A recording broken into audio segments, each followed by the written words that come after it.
even though we are created as nurturers right now. We are created as nurturers. But because of a lot of things that we allowed to seep into our psyche, because of the different things that we have allowed to influence us, that has taken us away from our natural nature of being that nurturer, being that caretaker, we become demolishers. Warning, viewer discretion is advised. The content, viewed as an educational material you are about to experience, could challenge your belief, trigger strong emotions, and frankly, piss you off. This isn't for everyone.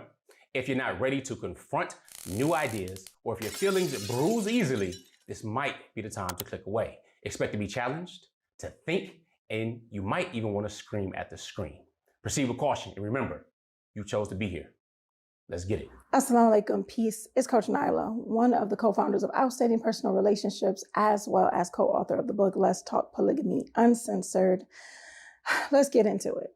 Why do wives in polygyny, if you will, which means that a man married to multiple women, married, having multiple wives, and that's what we're talking about today, polygyny, a man being married to multiple wives. And why are those wives limiting themselves?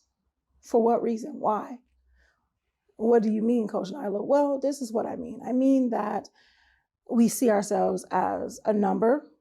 We see ourselves as bodies, if you will. Why do I say we see ourselves as bodies? Because society does. And we are part of that society that feeds into that narrative. And a lot of times we are feeding into that narrative. We feed into that narrative with comments such as, it's about sex. It's about a man's lustful desires. It's about, him not loving more.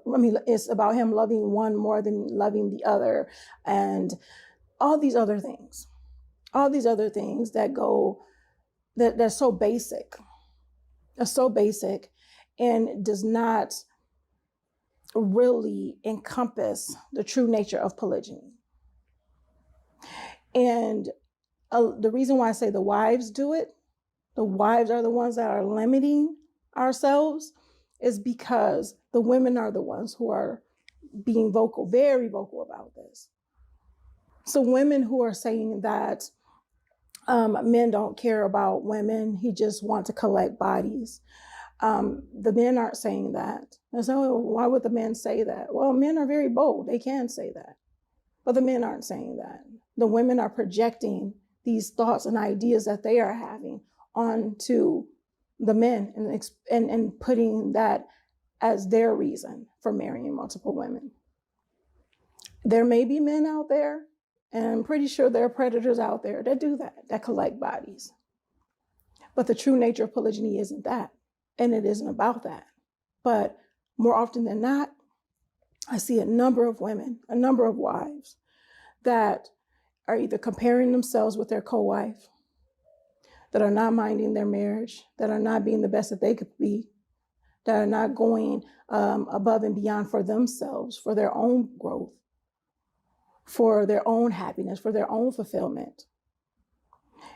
And I realize that it's easier to tear down, and I've seen it all over the place. It's easier to tear somebody else down than to build a higher building. It's easier to just demolish another person's building, marriage, if you will, than to build your own, to take the work, to do the work. And yes, sometimes people have this issue with work, the word work, but work means effort. Putting in the effort to do what you must do to make your marriage amazing, to make your marriage outstanding. But when we say, I can relate more to this person, I'm not saying that you shouldn't be able to relate to people. It is what it is. But when you say that I'm relating to this person more because I'm also a first wife, so I can only relate to a first wife, you are limiting yourself. Or if you say that I can only relate to this wife because she's a second wife or an additional wife. And I've gotten to the point where I'm getting out of saying subsequent wife. I've mentioned that in a number of videos. because that is also in my brain, in my mind, a limitation. A limitation. Sub, for some reason, in a number of different contexts, means below, beneath. And even though subsequent means after, the prefix sub a lot of times give that mentality of being below, beneath, under. So I'm getting away from that because, again, like I said, to me, that puts limitations. A wife is a wife is a wife. So only for illustration purposes, I will say additional wives, initial wives, or something on the lines of that. Usually, I'll just say wife or other wife, his other wife. Like I am Coach Nazir's other wife. Yes, for those who are, who know and those who don't know, I am his additional wife. I am his second wife. However, I used to let that title affect me and put me at a position that limited me. And a lot of additional wives do that. And a lot of initial wives limit themselves as the initial wife. And that's a limit. That's a limitation. Now, the reason why now it could hold more clout because first is always going to be first. First is always going to be first. Second, sometimes people would look at that and like, oh, well, second is new. And, the additional wife is a new thing and this and that and the other. New don't stay new for long, honey. So that's very fleeting. And that's where the limitations come into play. When we start putting numbers on things. I'm the first, I'm the second, I'm the initial, I'm the additional.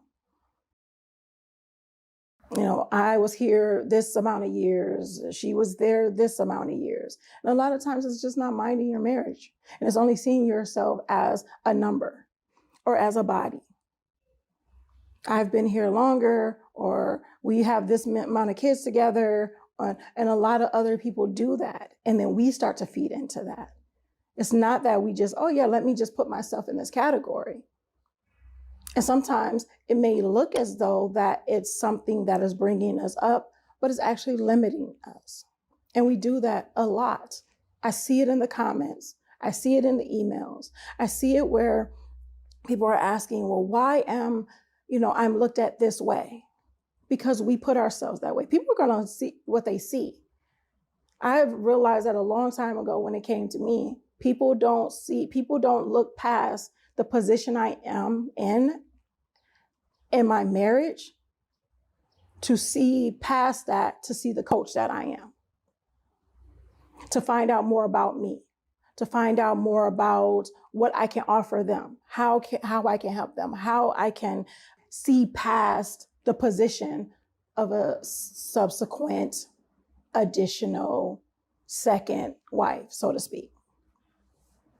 But I do. So I had to realize that it's not me. That's not a me thing. That's that person's thing.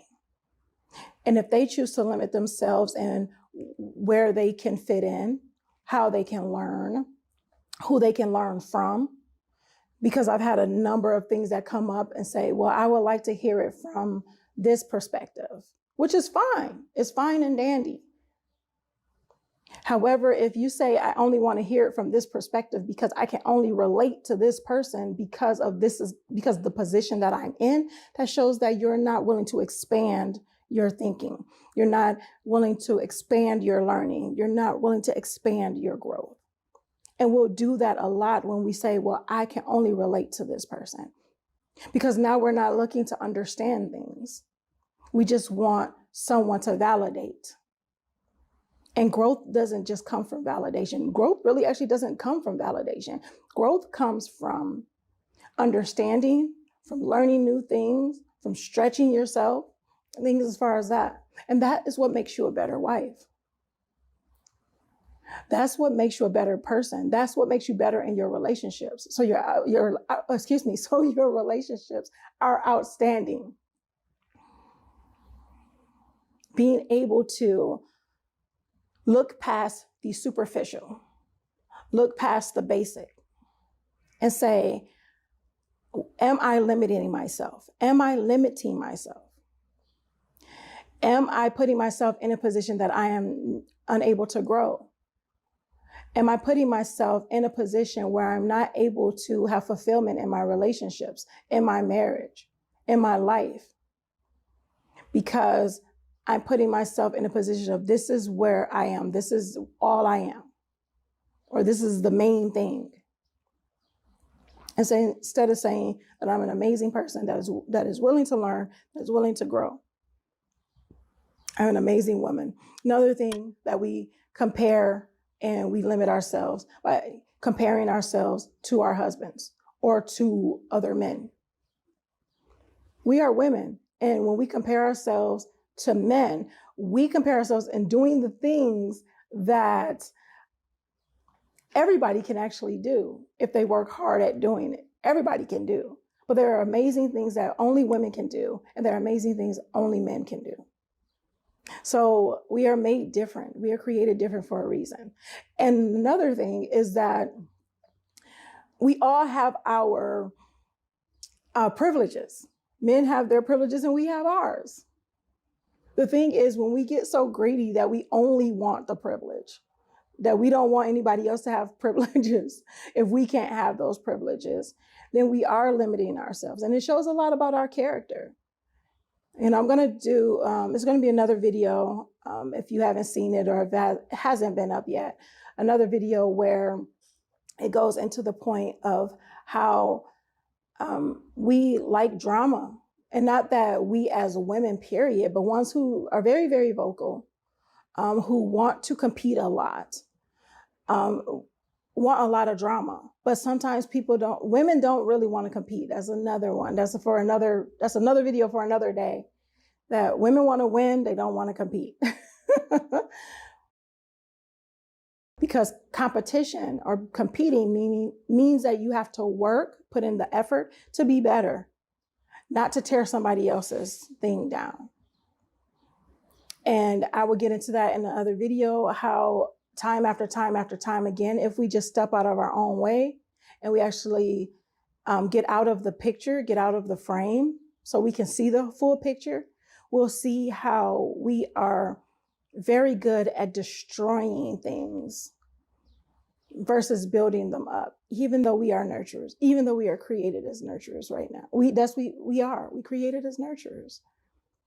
But because of a lot of things that we allowed to seep into our psyche, because of the different things that we have allowed to influence us,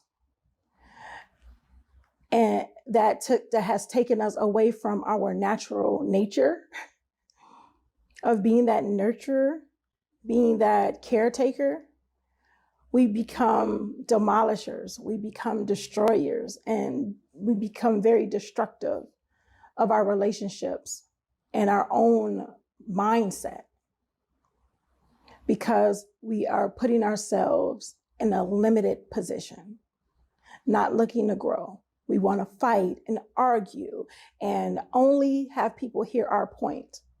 And we are not growing if we can't hear the other person's view.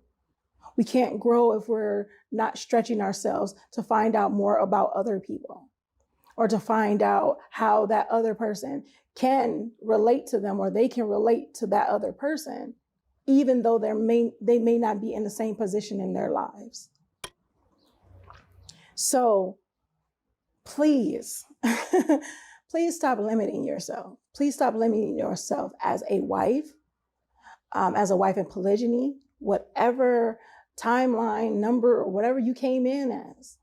You are not just that number. You are not just, during this timeline, during this time span, married for this amount of years. You have so much more to offer than that. You have so much more to offer.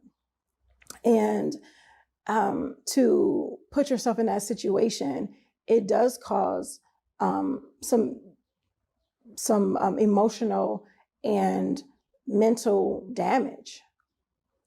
And that's things that we are inflicting on ourselves. We can't blame that on polygyny. We can't blame that on our relationships. We can only blame us. Why can we blame us? And why should we blame us? Because we have the responsibility, and we should take the responsibility for what we do, for what we take out of it all. As I stated before, when I was limiting myself because of what other people said, I know that a lot of people will feel that they can't relate to me for a number of different reasons. I'm just different like that. It is what it is. But a lot of people, once they get to know me, or once they really step out of, seeing me for just what they see or what they think of me, they start to say, oh, wow, I can understand that. I can see where she's coming from. Oh, wow, I didn't realize that she knew these things, or she had this experience, or anything like that. My co-wife even talked about that. She said once she got out of seeing me and putting me in a particular box and gotten to know who I am and who I was then, because you grow consistently, or you should be growing consistently. So you change constantly. But when it comes down to it, she stated that I figured out that we connect on a number of different levels, because I had to take her out of this box that I put her in. And I'm pretty much paraphrasing, but you guys, if you haven't seen the videos, they're out there. So, that's what we have to do for one another. Not put each other in a box, not limit the other. But a lot of times we are putting limits on other people because we are putting limitations on ourselves. And once we stop doing that to ourselves, it's easier for us to be able to open up enough to learn from others, to grow from others, to understand others. Because it's great and best practice, great practice to seek first to understand, then to be understood. And that goes in your marriage, that goes within yourself, and that goes just with your overall life. So hope you guys got some great information from this. If you guys got some good information from this, please press the like button, share it, because sharing is caring, because it really helps with us reaching many people, reaching more people, so they can get this information too. So until next time, make sure you are growing intentionally, loving fearlessly, and connecting on a higher level every single day. And if you haven't already, make sure you check out our book, Let's Talk Polygamy Uncensored. And I will see you in the next video. Assalamu alaikum. Peace. You're already on our channel and you see how we are empowering people when it comes to polygamy education. You may be wondering, what's the next step? Especially knowing that we are the authors of the book, Let's Talk Polygamy Uncensored. If you want to get off the emotional roller coaster, whether it's jealousy, insecurity, frustration, anger, maybe even guilt in some cases, you're going to want to pick up this book. Definitely wish I would have had this book back a while ago when we first embarked on polygyny.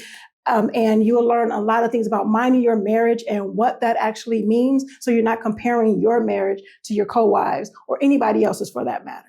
If you've heard, I'm not against polygamy, I just against when it's not done right, you want to learn how to do it right, this will teach you how to be more than twice the man you need to be to get it done. Let's talk polygamy.com. We look forward to shipping yours off to you.